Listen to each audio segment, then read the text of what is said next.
Welcome to another episode of what I'm doing right now. Obviously, I'm doing a lot. I got a bunch of clothes up here I'm working on, a bunch of clothes on the floor that I'm working on, and this big box. But I had a good question come in, so it forced me to sit down and make a show, and I'm going to try and get a little bit more consistent with the shows. But the question came from Chrissy over at www.4period.co, 4period.co.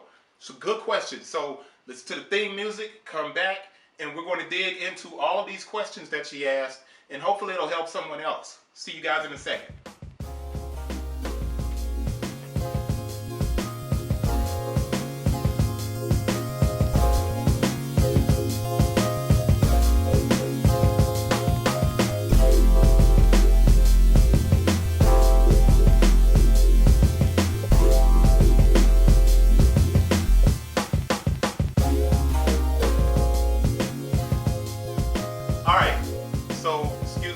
I got my pencil and my marker in my hand. I'm trying to get comfortable here, but this one is going to be pretty good.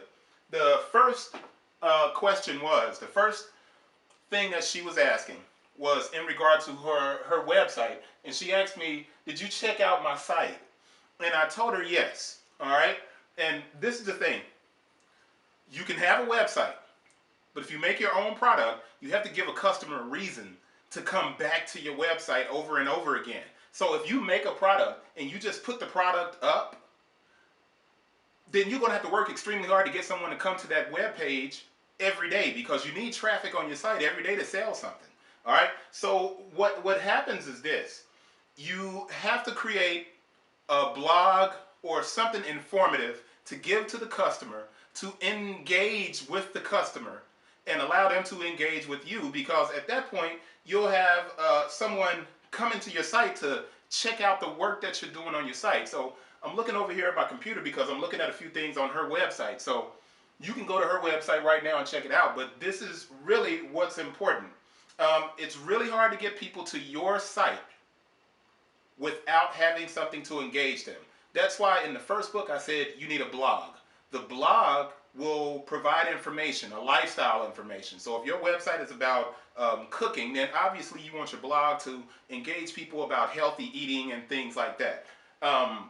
Another thing that's more important is if you set your website up and you do a blog, then you can do banners on the side of the page, almost like you're your own Google AdSense. Do banners of whatever product it is that you're trying to sell to someone, and then they can go and click on that banner and go to your store. So you can have a store link and then you can have a banner, but you can engage the customer with important information and they'll check it out. So this is what's interesting though, is if you build your website, let's say you use a Squarespace or something like that. Obviously I'm a big proponent of WordPress, but if you're using Squarespace, which 4period is using Squarespace, they have a blog platform, but I'm not so certain about the idea of indexing your website with Webmaster Tools on Google with Squarespace. It requires you to upload a file, and then you have to check and see if that file is registered inside of your website, so when someone is searching for something on your website, they can find it. Now that's a little confusing. Somebody may want to come back and ask a question about that, but you need to make sure your website is indexing. So if someone's searching for a particular product that you may carry,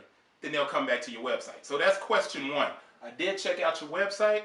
The website looks good. You got good, clean pictures, but there's nothing on that website to engage the customer and ask the customer to come back every day to peep out what you're doing, or every few days. All right? That's the first thing.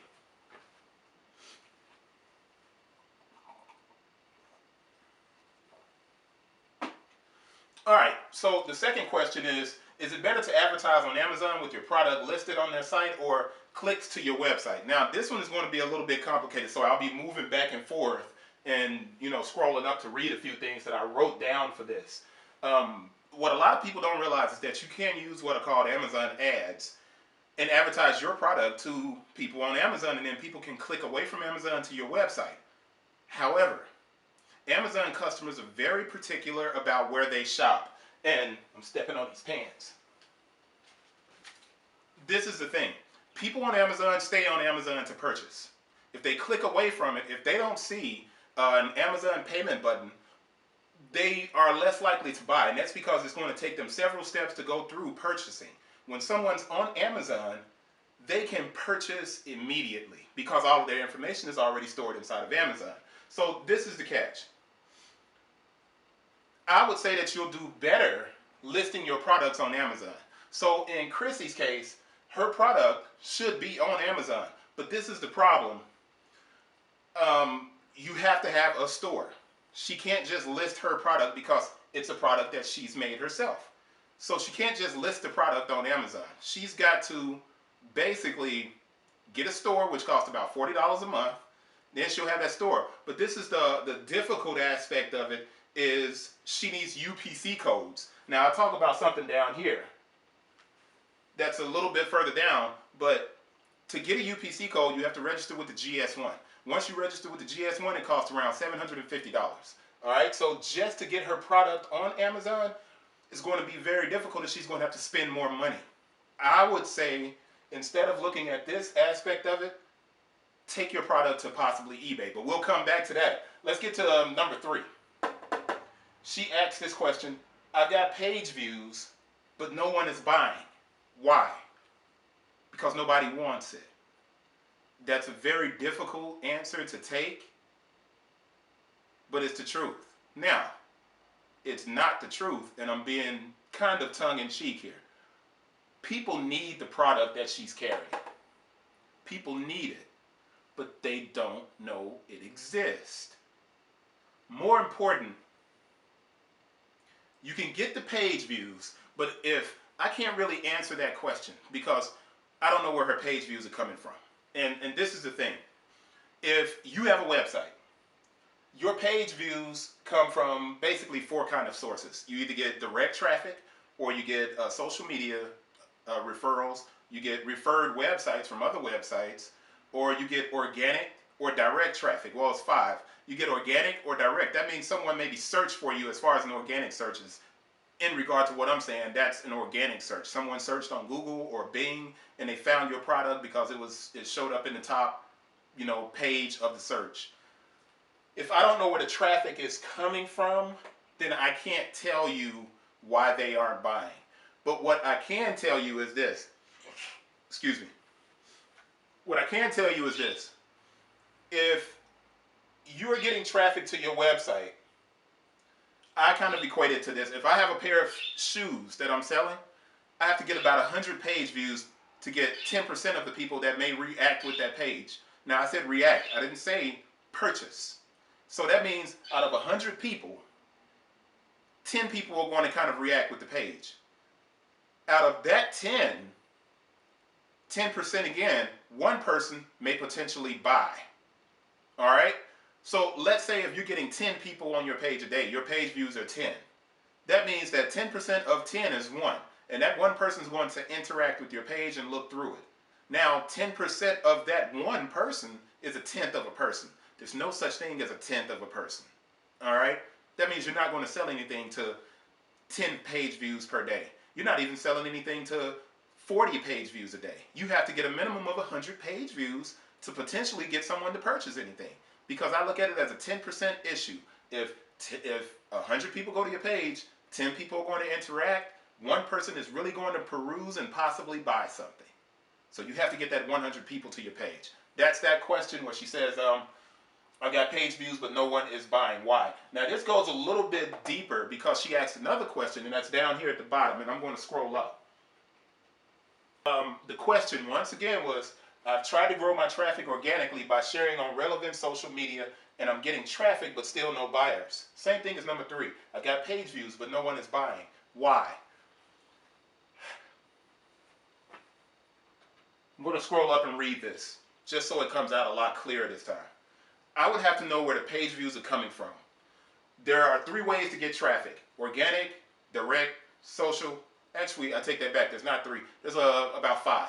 Organic, direct, social, and referred.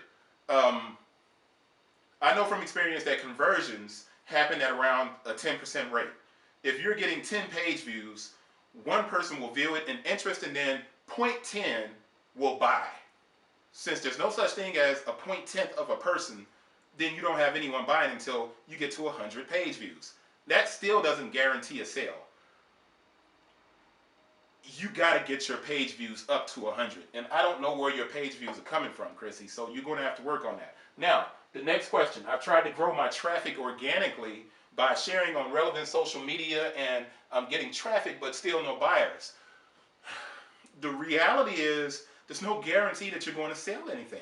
You have to consistently pound, and beat down the market and make people interested in what you're doing. But this is what I wrote. Social, and she said, I'm sharing on relevant social media sites. Social is by far the worst form of traffic, in my opinion. The people who arrive from social help you if you have ad revenue. That's important. Write a question below and ask me why I said that. That helps you in the form of impressions and clicks. But you don't have a blog on your site. And this is me responding to her in regard to her site. She doesn't have a blog on the site, so there's no reason for anyone to stay and engage on that page. So if there's no information there, if the site doesn't have information, then there's no reason to stay. So the people aren't engaging. They go and they see the product, and then they move on. If you had a funny video about the things that could happen if you don't have your product, that would engage the customer. That person would stay on the page longer. So you have a funny video, and that will keep that person on the page. Make that funny video about your product. You can get a friend of someone to help you shoot a scenario and start a YouTube page. And you have a YouTube page, and you can do more than me. Obviously, I don't even have that many viewers. But you found me, and you're asking these questions, so this is a good thing. The most important thing you can do is engage the visitor through a blog or through video or something, and that will keep the people engaged, and that'll keep them coming to your website more than just once. All right, next question, number 4. Well, number 4 here was I've tried to grow my traffic, but what I mean by the next question here is she asked something that was very personal. And that question is, and it's one that I think all of you guys are going to deal with as entrepreneurs. The question is, should I take a full-time job since I'm not seeing sales on my business? Yes. Now, most of the people that you hear speak about business and stuff like that, they'll tell you, oh, go for your guns, do it, fight for your job, all this stuff. Why not take a job? When I wrote the book, 1 Hour to Wealth, I said that you could take 1 hour a day. When I wrote the 30-day project, I said that you could take 30 days, plan a project, do it 1 hour a day, and you can focus on your project and what you're working on. You just have to formulate a plan. But if you're working a full-time job, you still have 1 hour. Even a full-time job is only 8 to 10 hours a day. What are you doing for those other, 12 to 14 hours? Nothing. Take a full-time job. Believe me, I get it when people say, oh, that's going to distract you. It's not. You have a good opportunity to accomplish a lot when you have a steady check coming in. Now, some people say you can't focus on your business if you have a job. Those are the people that have way too much money. They're full of shit. So we're not going to sit there and listen to people that say that kind of stuff. Sometimes you need some money coming in. When you got some money coming in, you can think a little bit clearer. So if it takes you getting a job, go ahead and get a job. There's nothing wrong with it. It doesn't mean that you've given up on 4period.co. You haven't given up on it. You've simply chosen to get more income, and that's a good thing. So get your money and keep, focusing on your business. Do that 1 hour a day and put the time in. All right. This is the thing, and I wrote this out because I'm going to read it because it's important. Selling stuff is extremely difficult. You have to be where the people are buying. That's why I said put it on eBay or put it on Amazon, but Amazon forces you to have a UPC. So you can't do that because you're going to have to pay that $1,000 for the GS1, and then you're going to have to put the stuff up. But you can always go to an eBay. People are shopping on eBay. All right? And set your stuff up there. So don't just isolate yourself to your website. Have it where the people are actually shopping. That's it. I really appreciate the questions. If any of you guys have questions, please send me the questions. I'll stop and I'll answer them. I'm trying to get more consistent with recording. Go down here and click over here to the right of the screen. I guess it's the left. I'm not sure. But it's down there. Go ahead and click and subscribe to the page. And I appreciate you guys who've written me, the few people that have left comments. You guys are fantastic. I look forward to seeing you on the next episode.